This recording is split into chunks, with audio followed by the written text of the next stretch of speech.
الحمد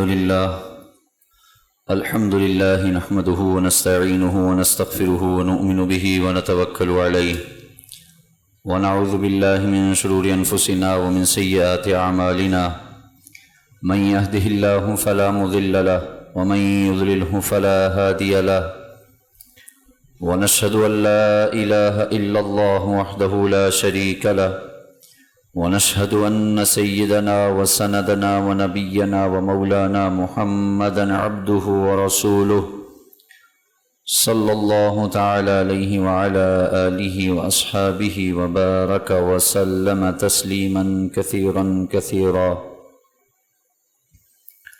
أما بعد فأعوذ بالله من الشيطان الرجيم. بسم الله الرحمن الرحيم. يا أيها الذين آمنوا اجتنبوا كثيرا من الظن إن بعض الظن إثم. وقال النبي صلى الله تعالى عليه وسلم الكيس من دان نفسه وعمل لما بعد الموت والعاجز من أتبع نفسه هواها وتمنى على الله أو كما قال صلى الله تعالى عليه وسلم. قرآن مجید کی ایک آیت کا حصہ اور رسول اللہ صلی اللہ علیہ وسلم کی ایک حدیث مبارکہ تلاوت کی ہے. اللہ تعالیٰ سے دعا ہے اللہ تعالیٰ صحیح معنوں میں بات کرنے، سننے، سمجھنے، سمجھانے اور ہم سب کو اس پر اخلاص کے ساتھ عمل کی توفیق نصیب فرمائے. جیسا کہ میں اور آپ جانتے ہیں کہ اللہ تعالیٰ ہمارا خالق ہے اور اللہ تعالیٰ نے ہمارے تمام اعضاء کو پیدا فرمایا ہے. انہی اعضاء میں سے ایک بہت اہم عضو انسان کا دماغ ہے. یہ انسان کے پورے جسم کو کنٹرول کرتا ہے. اس میں اتنی صلاحیت اللہ نے رکھی ہوتی ہے کہ یہ انسان کے پورے جسم، انسان کا ہاتھ، پاؤں، جو بھی آپ کام کرتے ہیں، میں کام کرتا ہوں، دماغ اس کے پیچھے ایک حکم دیتا ہے کہ تم یہ کام کرو، ہاتھ اٹھاؤ، ہاتھ پیچھے کرو. کوئی گرم چیز ہے تو پہلے دماغ سگنل دیتا ہے اس میں گرمی ہوگی. ٹھنڈی چیز ہے تو دماغ آپ کو ایک سگنل دیتا ہے یہ ٹھنڈی ہوگی. پورے جسم پر کنٹرول اللہ تعالیٰ نے دماغ کو دیا ہے. اسی وجہ سے بعض صوفیاء فرماتے ہیں کہ دماغ اصل ہے اور دل اس کے تابع ہے. اگرچہ بعض یہ کہتے ہیں نہیں، دل اصل ہے اور دماغ اس کے تابع ہے. بہرحال میڈیکل سائنس بھی یہ کہتی ہے کہ اللہ نے دماغ میں دو حصے بنائے ہیں، ایک دائیں طرف ہے، ایک بائیں طرف ہے. دائیں طرف والا حصہ بائیں طرف والی کو کنٹرول کرتا ہے، بائیں طرف والا حصہ دائیں طرف والی کو کنٹرول کرتا ہے. ایک اللہ نے ایک عجیب نظام بنایا اور پھر یہ دونوں مل کے انسان کے پورے جسم کو کنٹرول کرتے ہیں. اور ظاہر ہے اس دماغ تک کیسے انسان کے دماغ میں خیالات آتے ہیں، یہ ایک عام سا سوال ہے اور اس کا عام سا آسان سا جواب ہے کہ اللہ تعالیٰ نے ہمارے دماغ میں ایک آڈیو ویڈیو ریکارڈنگ جسے کہتے ہیں وہ بھری ہوئی ہے. اس کے ذریعے سے جو چیز اس میں داخل ہوتی ہے انسان کے اعضاء سے وہی چیز نکلتی ہے. جیسے اور وہ آڈیو ویڈیو ظاہر ہے ویڈیو ریکارڈنگ یہ انسان کی آنکھ اور کان ہے. جو آپ اس آنکھ سے دیکھیں گے وہ چیز دماغ میں ریکارڈ ہوگی، جو آپ ان کانوں سے سنیں گے وہ چیز دماغ میں آپ کے ریکارڈ ہو جائے گی. اور ظاہر ہے آپ آنکھوں اور کانوں سے سنیں کچھ اور، دیکھیں کچھ اور آپ یہ چاہیں کہ میرے خیالات بالکل پاک صاف ہو جائیں، یہ ناممکن ہے. ایسا ممکن نہیں ہے. جیسے آپ کا موبائل فون ہے، یہ موبائل فون پہ آپ ریکارڈ کریں ادھر ادھر کی چیزیں، غلط چیزیں، نازیبا قسم کی چیزیں، فحش قسم کی چیزیں، اور آپ یہ سوچیں کہ جب میں پلے کروں اس میں تو اس میں پھر مکہ اور مدینہ پلے ہو جائے، عبد الرحمن سدیس کی تلاوت پلے ہو جائے، نعت پلے ہو جائے. اے ناممکن. جیسے یہ ناممکن ہے ویسے ہی آپ کی آنکھوں اور کانوں سے جو آپ دیکھ رہے ہیں، جو سن رہے ہیں، وہی نکلے گا جو آپ نے دیکھا اور سنا ہے. ممکن نہیں ہے نا ایسے. یہ آج کے ہماری پوری نسل کا، خصوصاً نوجوان نسل کا اور ہم سب کا یہ بہت بڑا مسئلہ ہے کہ ہم دماغ میں بھر کچھ اور رہے ہیں اور چاہتے یہ ہیں کہ نکلے کچھ اور. یہ بالکل ایسے ہی ہے جیسے آپ کوئی ناممکن کام کرنے کا کہہ رہے ہیں. آپ ایسے کہہ رہے ہیں جیسے میں آسمان پہ بغیر کسی چیز کے میں آسمان کی طرف چھلانگ لگاؤں اور میں پہنچ جاؤں. ناممکن ہے. ایسے ہی یہ 100% ناممکن ہے. آج کا نوجوان یہ سمجھے، اور ظاہر والدین کو بھی یہ سمجھنا پڑے گا کہ بھائی موبائل فون میں وہ دن بھر وہ غلط چیز دیکھ رہے ہیں، دماغ میں وہ غلط چیز سٹور ہو رہی ہے، باقاعدہ محفوظ ہو رہی ہے، اور جب رات کو سوئیں تو ہمیں خواب میں مکہ اور مدینہ نظر آئے اور ہمیں خواب میں حضور کی زیارت ہو جائے. یہ ناممکن، بالکل 100% ناممکن. اور یہ سب سے بڑا آج کل کا مسئلہ ہے، ہماری سوچ پاکیزہ نہیں رہی. ہمارے خیالات جو انسان کے دماغ میں آ رہے ہیں وہ پاکیزہ نہیں ہو رہے. یہ مسئلہ آج کل ہم سب کے ساتھ چل رہا ہے. اور جب ایسا ظاہر ہے، جب ایسا ہوتا ہے، جب بار بار انسان کی سوچ بالکل ہر سیدھی سوچ بھی الٹی ہے، ہر سیدھی چیز کو بھی دیکھ کر غلط خیال آتا ہے، جب یہ معاملہ بڑھتا چلا جاتا ہے تو پھر یہ شخص فتنے میں مبتلا ہو جاتا ہے. اور یہ اکیلا نہیں، اس کا پورا گھر فتنے میں مبتلا ہو جاتا ہے. آج ہمیں اس بات پر سوچنا پڑے گا. دیکھیں، اللہ خالق ہے. یہ بات میں کئی ہفتوں سے عرض کر رہا ہوں، اللہ کرے یہ بات ہمارے دلوں میں بیٹھ جائے. وہ خالق ہے، اس نے دماغ کو پیدا کیا ہے، اور پیدا کرنے کے بعد اس نے ساتھ بتایا ہے کہ یہ چیز دیکھو، یہ چیز نہ دیکھو، یہ چیز سنو، یہ چیز نہ سنو. باقاعدہ طور پہ بتلا، خود بھی بتایا، اپنے پیارے حبیب صلی اللہ علیہ وسلم کے ذریعے سے بھی بتایا. اطلاع دے دو، خالق میں ہوں، میں نے پیدا کیا، میں تمہیں بتا رہا ہوں، یہ چیز دیکھو گے یہ تمہارے دماغ میں جائے گی، یہ فیڈ ہو جائے گی، اور اس سے تمہیں یہ نقصان. جال بچھا ہے اللہ نے انسان کے پورے جسم. ٹیلی فون کی جو تاریں ہیں نا، یہ تاریں یوں سمجھ لیں اللہ نے ہمارے، یہ جو فائبر آپٹک آج کل آئی، یہ پیچھے رہ گئی ہے. اللہ نے جو انسان کے جسم میں ایک تاروں کا جال بچھایا ہوا ہے، جو ریڑھ کی ہڈی جسے مین لائن کہتے ہیں وہاں سے شروع ہوتا ہے، دماغ سے لے کر پاؤں کے ناخن تک ایک عجیب قسم کا اللہ نے ایک نظام بچھایا ہوا ہے. ہر دنیا کی جتنی بھی یہ جو فائبر آپٹک ہے یا اس سے آگے جو بھی آئے گے، ہر چیز پیچھے رہ گئی. جو چیز اللہ نے میرے اور آپ کے جسم میں رکھی ہے، خالق ہے وہ جانتا ہے اس بات کو. تو میرے محترم دوستوں بزرگوں، آج کل ہم یہ سوچیں کہ ہمیں دیکھنے کو کچھ مل رہا ہے، ہمیں سننے کو کچھ مل رہا ہے، ہمیں سوسائٹی کچھ مل رہی ہے، اور آپ اور میں یہ سوچ رہے ہیں کہ ہماری نوجوان نسل، اس کے خیالات پاکیزہ ہو جائیں، اس کی سوچ پاکیزہ ہو جائے. یہ ممکن نہیں ہے. اگر میں اور آپ اور ہماری نوجوان نسل اپنی سوچ کو، اپنے خیالات کو پاکیزہ کرنا چاہتے ہیں، سب سے پہلے اپنی آنکھوں اور اپنے کانوں پر پہرا بٹھانا پڑے گا. اسے بہلانا اور پھسلانا اور سمجھانا پڑے گا کہ بھئی پیدا کرنے والی ذات نے کہا یہ نہیں دیکھنا تو نہیں دیکھنا، پیدا کرنے والی ذات نے کہا یہ نہیں سننا تو نہیں سننا. اور پھر ظاہر ہے میں آج خصوصی بات اپنی نوجوان نسل سے کہنا چاہ رہا ہوں، اور ظاہر ہے سب اس کے مخاطب ہیں، کہ یہ دیکھنے اور سننے تک تو ظاہر ہے بچہ نوجوان لڑکا ہے اور اس کا اپنے اینڈرائڈ موبائل لے کے دیا ہوا ہے اور اس کو نیٹ کی سہولت ملی ہوئی ہے، اور وہ پھر بستر میں لیٹا ہوا ہے، تو پھر بھول جائیں کہ وہ اس وقت میں تلاوت سن رہا ہوگا، یا وہ نعت سن رہا ہوگا، یا وہ کسی حضرت کا بیان سن رہا ہوگا. نکال دیں یہ بات ذہن سے، یہ ممکن نہیں ہے. اس لیے کہ آپ نے یہ اس چیز کے ساتھ اس بچے کو ایک ایسی سوسائٹی، ہماری نوجوان نسل کو ایسی سوسائٹی ملی ہے کہ جس سوسائٹی میں یہ سارا گند باہر نکل آتا ہے. یہ ہمارے معاشرے کا المیہ ہے، اور سارا معاشرہ اس طرف چل رہا ہے. آپ دیکھیں نا، ایک بچہ ہے جو میٹرک میں پڑھتا ہے، وہ کو ایجوکیشن میں پڑھتا ہے، لڑکیاں بھی اس کے ساتھ ہیں، اور ظاہر ہے یہ تعلیم اس نے 16 سال 17 سال 18 سال تک اس نے یہ تعلیم حاصل کی ہے. آگے یونیورسٹی میں جائے گا، کالج میں جائے گا، ہم نے تو کوئی تربیت کی نہیں، اس کو سمجھایا نہیں، تو اب کیا ہوگا؟ اب فتنے نکلیں گے وہاں سے، اب آپ بھول جائیں کہ ہمارے بچے کی سوچ پاکیزہ ہوگی، ہمارا بچہ صحیح سمت پہ جا رہا ہے، ہمارے بچے کے ذہن میں خیالات صحیح آ رہے ہیں، یہ ناممکنات ہے، بالکل اس سے اپنے دماغ کو خالی کر دیں۔ ایسا ممکن نہیں ہے کہ 12 14 15 16 سال ایک بچے کو دیکھنے اور سننے کے لیے غلط مل رہا ہے اور 18ویں سال میں جا کے اس کی سوچ صاف ہو جائے گی، یہ ممکن نہیں۔ بالکل یہ تو ایسی بات ہے کہ اس پر تو آدمی، جیسے کہتے ہیں نا بورڈ پر آپ ڈسٹر پھیر دیں تو آپ اپنے دماغوں پر ڈسٹر پھیر دیں، یہ نہیں ہو سکتا۔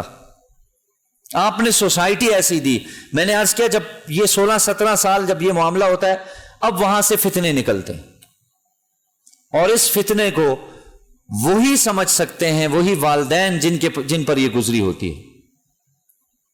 وہ ماں سمجھ سکتی ہے، وہ باپ سمجھ سکتا ہے جس کی اولاد اس فتنے میں مبتلا ہو گئی۔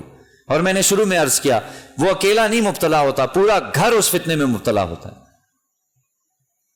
اور یہ ظاہر ہے میں نے عرض کیا کہ وہی سمجھ سکتے ہیں جس باپ نے دیکھ لیا کہ اس کی اولاد کیسی ہو گئی، اور یہ ہو رہی ہے ہمارے معاشرے میں اولادیں۔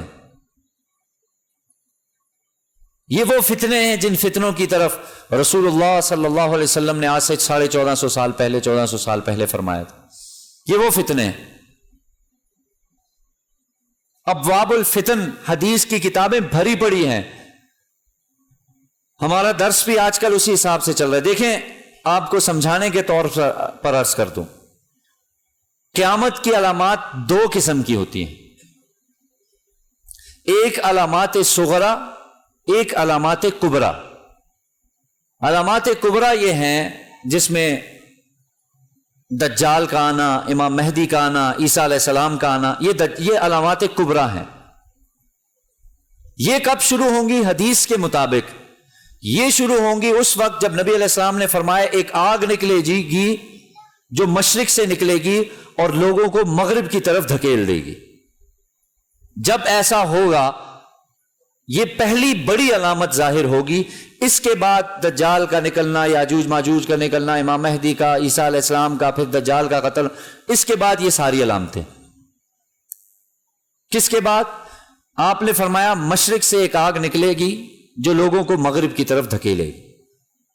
یہ پہلی بڑی علامت ہے، علامت کبرا، کہ جو رونما ہوگی، ظاہر ہوگی۔ اس سے پیچھے پیچھے جتنی بھی علامتیں ہیں ان کو فتنے بھی کہا جاتا ہے، ان کو علامات صغرا بھی کہا جاتا ہے، جس فتنے کا میں ابھی ذکر کر رہا ہوں۔ اس بڑی علامت سے پہلے، اس آگ سے پہلے جتنی بھی نبی علیہ السلام نے علامتیں بیان کی ہیں ان کو فتنہ بھی کہا جاتا ہے۔ اور آپ نے فرمایا ہے وہ فتنے ایسے رونما ہوں گے میری امت پر جیسے موتیوں کے ہار سے، ہار جب ٹوٹ جاتا ہے اس سے موتی یکے بعد دیگرے گرتے ہیں، اکٹھے گرتے ہیں، ایک گر رہا ہے دوسرا گر رہا ہے، ایسے میری امت پر فتنے آئیں گے۔ اور میں بڑی ایک سنجیدگی سے ایک بات عرض کرنے لگا ہوں، کوئی جذباتی بات نہیں ہے، بہت سنجیدگی سے، اور یہ میں خود اپنے پیٹ سے نہیں عرض کر رہا۔ ہمارے ایک شیخ الحدیث صاحب ہیں، 46 سال سے وہ حدیث پڑھا رہے ہیں، 46 سال کا عرصہ گزر چکا، یہ میں نے خود ان سے سنا ہے۔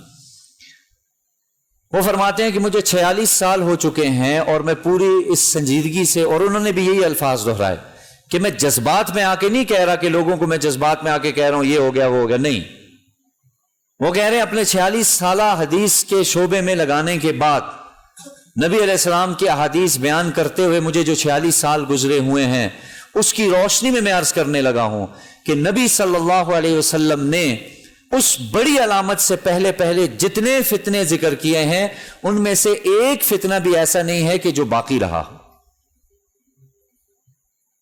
نبی علیہ السلام نے جتنے فتنے ذکر کیے ہیں اس بڑی علامت سے پہلے، جیسے ایک روایت میں آپ نے 15 ترمذی کی مشہور روایت ہے، 15 فتنے اکٹھے ذکر کیے، جس میں آپ نے فرمایا مفہوم ہے شراب عام ہو جائے گی، ماں باپ کی نافرمانی عام ہو جائے گی، اور اس قسم کی جتنے بھی گانے بجانے کے آلات عام ہو جائیں گے۔ 15 علامتیں نبی علیہ السلام نے ایک روایت میں بیان فرمائی۔ تو میں نے عرض کیا یہ کوئی ڈرانے یا دھمکانے والی بات نہیں کر رہا میں، آپ بعد میں سوچیں ڈرا رہے ہیں، ڈرانے والی بات نہیں، یہ ایک بالکل سنجیدگی سے سننے والی بات ہے۔ کہ بڑی علامت، ہم اس پرفتن دور سے گزر رہے ہیں، آپ مانیں یا نہ مانیں. بھلے ہی آپ کہیں مولوی صاحب ڈرا رہے ہیں ایسے خام خواہ، ابھی تو بہت وقت ہے، ابھی تو ہمارے بچے جوان ہوں گے، ہم وہ خوشیاں دیکھیں گے اور یہ ہوگا اور وہ ہوگا. اللہ نصیب کرے، میں یہ نہیں عرض کر رہا، لیکن جن فتنوں کا نبی علیہ السلام نے ذکر کیا ہے وہ فتنے ان میں سے ایک بھی باقی نہیں ہے. بالکل یہ 100% بات ہے، اس میں کوئی ہیچ پیچ والی بات نہیں، کوئی جذباتی بات نہیں، کوئی میں جذباتی تقریر نہیں کر رہا آپ کے سامنے. آپ علیہ السلام نے، اور ایک ایک فتنے کو آپ میں کھولنا پڑتا ہے اس کو. میں نے عرض کیا نا، جس فتنے کا میں ذکر کر رہا ہوں وہ فتنہ بچوں کے خیالات، ہم سب کا یہی حال ہے، ہمارے خیالات کا پاکیزہ نہ ہونا، بار بار دماغ میں گندے خیالات کا آنا، یہ بھی اس فتنے کی علامت ہے. اور یہ سارے ابواب العلامات صغرا جو میں نے عرض کیا وہ ساری کی ساری رونما ہیں. آپ اپنے اٹھا کے دیکھیں، آپ اپنے معاشرے میں سب کچھ ویسے ہو رہا ہے جیسے نبی علیہ السلام نے بیان کیا ہے. گانے بجانے کے آلات آپ نے فرمایا تو وہ ہو رہے ہیں. آپ کہیں ہمارے ایک آدھ کی وجہ سے نہیں ہوتا، اکثر میں ہو رہا ہے تو سب میں ہو رہا ہے. بے پردگی آپ نے فرمایا عام ہو جائے گی تو ہو رہی ہے، ہو گئی ہے، بھلے آپ نہ مانیں نا. شراب عام ہو چکی ہے، آپ نہ مانیں. میں اور آپ اس دور سے گزر رہے ہیں، ہماری نئی نسل اس دور سے گزر رہی ہے. اب سوال پیدا ہوتا ہے کہ نبی علیہ السلام نے فتنے تو بتائے ہیں کہ یہ فتنے آئیں گے، جن میں سے ایک فتنہ میں نے عرض کر دیا. اب سوال یہ پیدا ہوتا ہے کہ ان فتنوں سے کیسے بچا جائے. یہ سوال یقیناً ذہن میں آنا چاہیے، اور میرے بھی ذہن میں اور آپ کے بھی ذہن میں، کہ بھئی پھر نبی علیہ السلام نے کیا فرمایا، کیا تعلیمات دی ہیں کہ بھئی وہ فتنے آئیں گے تو ان فتنوں سے کیسے بچا جائے. یہ بتایا ہے آپ علیہ الصلوۃ والسلام. یہ اس وقت کے صحابہ نے پوچھا ہے کہ اللہ کے رسول، جس وقت یہ سارے فتنے آ جائیں گے اس وقت میں ہم کیا کریں گے. آپ علیہ السلام نے 2 آپشن دیے، 2 کام بتائے، تیسرا کوئی آپشن نہیں.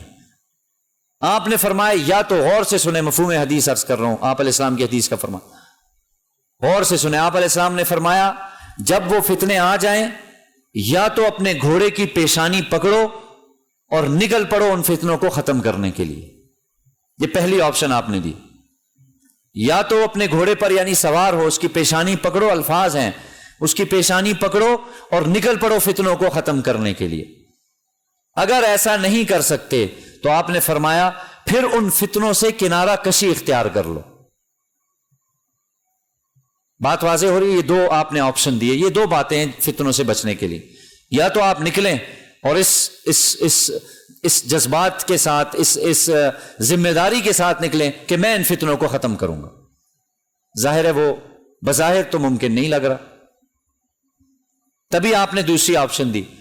اگر ایسا نہیں کر سکتے، اپنے ہاتھ سے فتنے کو ختم نہیں کر سکتے، تو اس فتنے سے اپنے آپ کو ایک کنارے پہ لے جاؤ. اب پتہ ہے ہمارے ساتھ المیہ کیا ہوا ہے، ہم دونوں آپشنوں سے چھوڑ کر، یہ دونوں باتیں چھوڑ کر ہم ایک تیسری چیز میں شامل ہو چکے ہیں. وہ کیا ہے؟ وہ یہ ہے کہ ہم اس فتنے میں خود شامل ہو چکے ہیں. بجائے اس کے کہ ہم اس فتنے کو روکتے، بجائے اس کے کہ ہم اس فتنے سے الگ ہو جاتے، ہم نے یہ کیا کہ ہم اس فتنے میں جا پڑے. اور زبان سے کیا کہنے لگے؟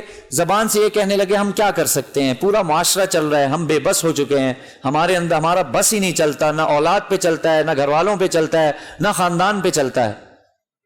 یہ سب سے بڑا المیہ جو اس وقت جس میں ہم مبتلا ہو گئے، جس میں ہماری پوری نئی نسل تباہ ہو رہی ہے. ہم سب تباہ ہو چکے ہیں، ہمارے خیالات پاکیزہ نہیں ہو پا رہے، ہمارا دماغ میں ظاہر ہے وہی چیز بھری ہے جو ہم نے خود اس میں بھرا ہے.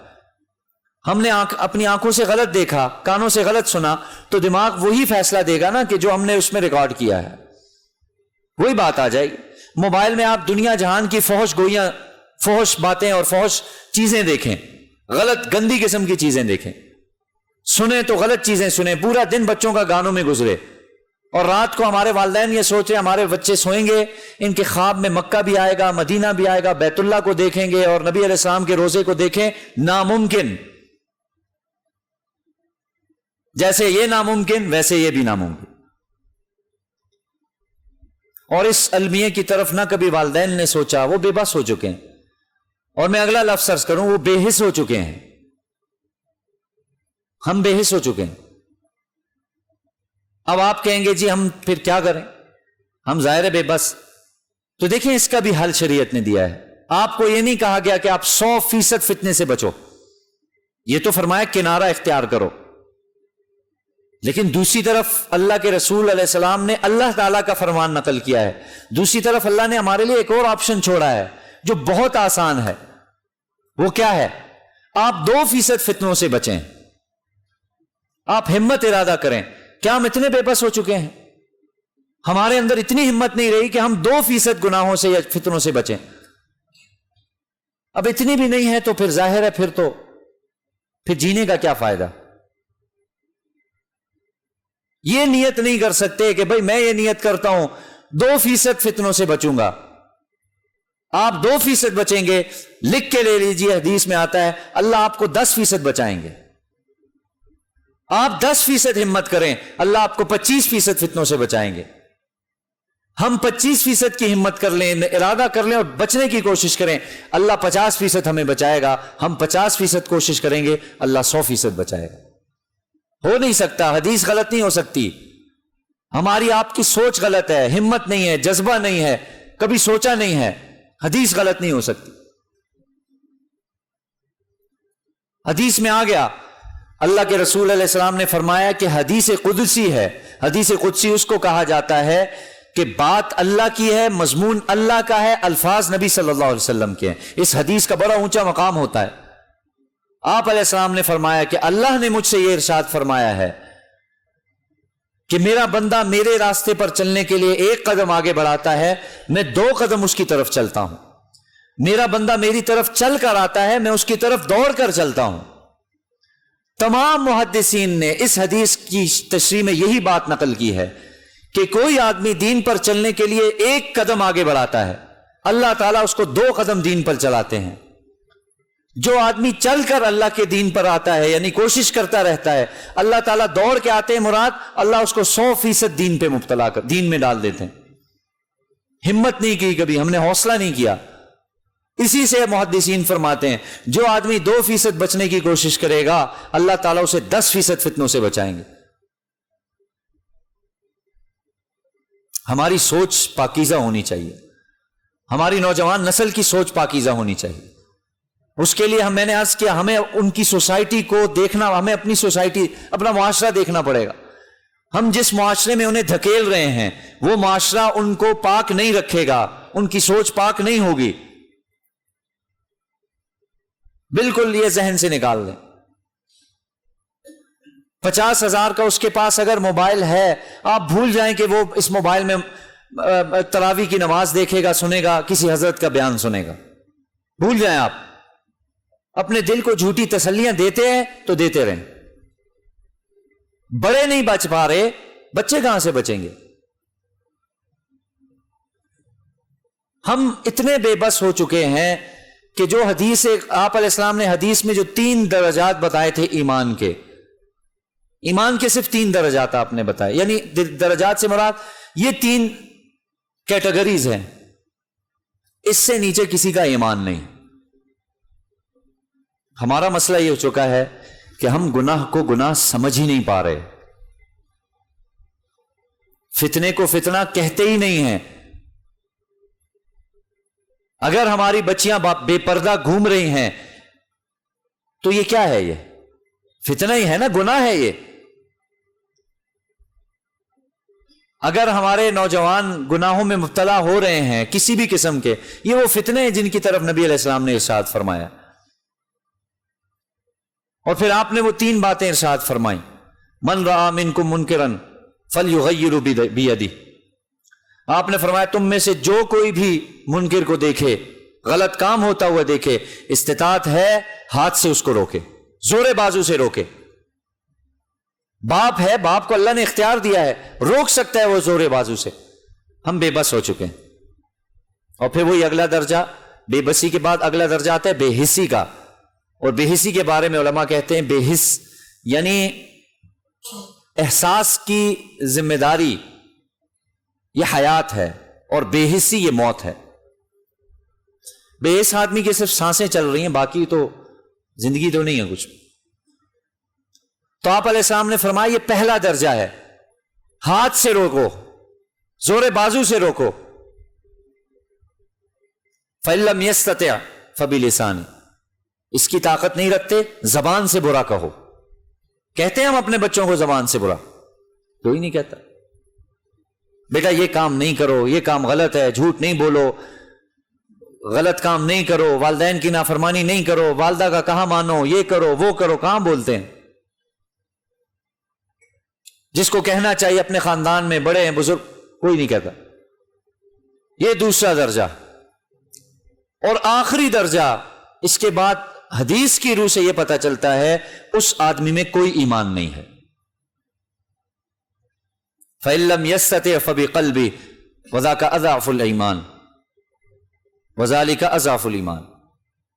اگر یہ طاقت بھی نہیں رکھتے کہ زبان سے اسے برا کہو، تو آخری درجہ کیا ہے؟ دل سے اس کو برا سمجھو. اور آپ نے فرمایا یہ ایمان کا کمزور ترین درجہ ہے. اسی سے پتہ چلا اس سے نیچے کا ایمان نہیں ہے اس شخص کا. یہ آخری درجہ ہے. والدین بڑے بزرگ اتنے بے بس ہو چکے ہم لوگ کہ ہم اس آخری درجے پر بھی نہیں ہیں، برا ہی نہیں سمجھتے. میں نے عرض کیا وہی بات، آیا بے پردہ بچی جا رہی ہے، برا سمجھا ہے والدین نے؟ برا سمجھا ہوتا تو وہ پردہ کرتی. بچہ بے نمازی ہے، والدین نے کوئی برا نہیں جانا، پرواہ ہی نہیں انہیں. بچے کی صحبت غلط ہے، والدین کو پرواہ ہی نہیں ہے. پرواہ ہے تو کیا؟ بچہ ہوم ورک کر رہا ہے کہ نہیں کر رہا، بچہ اسکول جا رہا ہے کہ نہیں جا رہا. اسکول میں جا کے بھی ظاہر ہے پھر ہم پتہ کریں، ہم فیسیں دیتے ہیں، ہمیں پتہ چلے. اس کے علاوہ کسی گناہ کی کوئی پرواہ نہیں ہے. دل سے بھی ہم برا نہیں جانتے. اور اس سے نیچے کا ایمان پھر ظاہر ہے کوئی نہیں ہے. وہ پھر تلاش کریں تو شاید مل جائے. حدیث کی روح سے کوئی ایمان نہیں. میرے محترم دوستوں بزرگوں، میں نے شروع میں آپ سے عرض کیا ہم اس وقت اس پرفتن دور سے گزر رہے ہیں. اور جو احباب ابھی آئے، دوبارہ سے اس بات کو دہرا دیتا ہوں کہ نبی علیہ الصلوۃ والسلام نے بڑی علامات سے پہلے جتنے بھی فتنے ذکر کیے ہیں، بڑی علامت کون سی؟ جب مشرق سے آگ نکلے گی اور لوگوں کو مغرب کی طرف لے کے جائے گی، یہ ایک پہلی بڑی علامت ہے جو قیامت کی ظاہر ہوگی. اس کے بعد بڑی بڑی علامتیں، دجال، عیسیٰ علیہ السلام اور یہ جتنی بڑی علامتیں. اس سے پہلے اس آگ سے پہلے جتنے فتنوں کو بھی ذکر کر چکے ہیں نبی علیہ السلام، اس فتنوں کے بارے میں حضرات محدثین یہ فرماتے ہیں جتنے بھی فتنے ذکر کیے ہیں وہ سب فتنے اس وقت جس دور میں ہم گزر رہے ہیں، وہ سارے فتنے نبی علیہ السلام نے جو بیان فرمائے وہ سب اس دور میں پورے ہو چکے. پھر سے عرض کر دوں، وہ کوئی جذباتی بات نہیں ہے، میں کوئی جذبات میں آ کے نہیں کہہ رہا، بڑی سنجیدگی سے یہ بات عرض کر رہا ہوں. تو اب ہم اس دور میں چل رہے ہیں. اب اس دور سے بچنے کے لیے نبی علیہ الصلوۃ والسلام نے صرف 2 آپشن دیے مجھے اور آپ کو. یا تو اتنی ہمت پیدا کریں کہ اس فتنے کو ختم کرنے کے لیے، جیسے آپ نے فرمایا پیشانی پکڑو اور اس فتنے کو ختم کرو. جب صحابہ نے پوچھا اتنے فتنے آئیں گے تو ہم کیا کریں گے، آپ علیہ السلام نے فرمایا یا تو ان فتنوں کو ختم کرنے کے لیے نکلو، یہ نہیں کر سکتے اس فتنوں سے کنارہ کشی اختیار کرو. اور میں اور آپ بجائے کنارہ کشی اختیار کرنے کے، اللہ سے یعنی ان فتنوں سے بچنے کے، ہم ان فتنوں میں مبتلا ہوتے جا رہے ہیں. یہ خطرناک، یہ المیہ ہے. اس کے بچنے کی تدبیر یہی ہے، سب سے پہلے اپنے آنکھوں اپنے کانوں پر پہرا بٹھائیں. جو دیکھ رہے ہیں، جو سن رہے ہیں، یہ دماغ میں جا رہا ہے. جب یہ دماغ میں جا رہا ہے تو پھر آپ فتنے میں پڑتے جا رہے ہیں. غلط بات، صحیح نہیں، غلط بات. جیسے میں نے آپ کے سامنے آیت پڑھی، یا ایھا الذین آمنوا اجتنبوا کثیرا من الظن ان بعض الظن اثم. اللہ فرماتے ہیں اے ایمان والوں، بچو خیالات سے، بدگمانی سے. بلکہ یہاں ذکر گمان کا آیا ہے، یہ گمان کا ہے. یا ایھا الذین آمنوا اجتنبوا کثیرا من الظن، بہت زیادہ گمانی سے بچو. ان بعض الظن اثم، بعض گمان یہ گناہ ہوتے ہیں. علماء فرماتے ہیں گناہ سے کیا مراد ہے؟ ابھی تو ہم نے ظاہر سوچا ہی ہے. علماء فرماتے ہیں یہ وہی خیالات ہیں یہ گناہ کے خیالات ہیں جو انسان کو گناہ پر آمادہ کرتے ہیں۔ قرآن نے ان گناہوں سے، ان خیالات سے بچنے کا حکم دیا، اور یہ میرے اور آپ کے خیالات تب پاکیزہ ہوں گے جب میرے اور آپ کی آنکھیں اور کان پاکیزہ ہوں گے۔ سب سے پہلے ان پہ پہرا بٹھائیں۔ فتنے میں پڑنے والی چیزیں یہ دونوں ہیں۔ جب یہ دونوں فتنے میں آ جاتی ہیں نا، پھر دماغ اب حکم دیتا ہے زبان کو، ہاتھ کو، پاؤں کو، اور پھر انسان کا پورا وجود فتنے میں مبتلا ہو جاتا ہے۔ اللہ تعالیٰ سے دعا ہے اللہ تعالیٰ ہم سب کی یہ جو فتنے موجودہ ہیں اللہ تعالیٰ ان سے ہم سب کی حفاظت فرمائے۔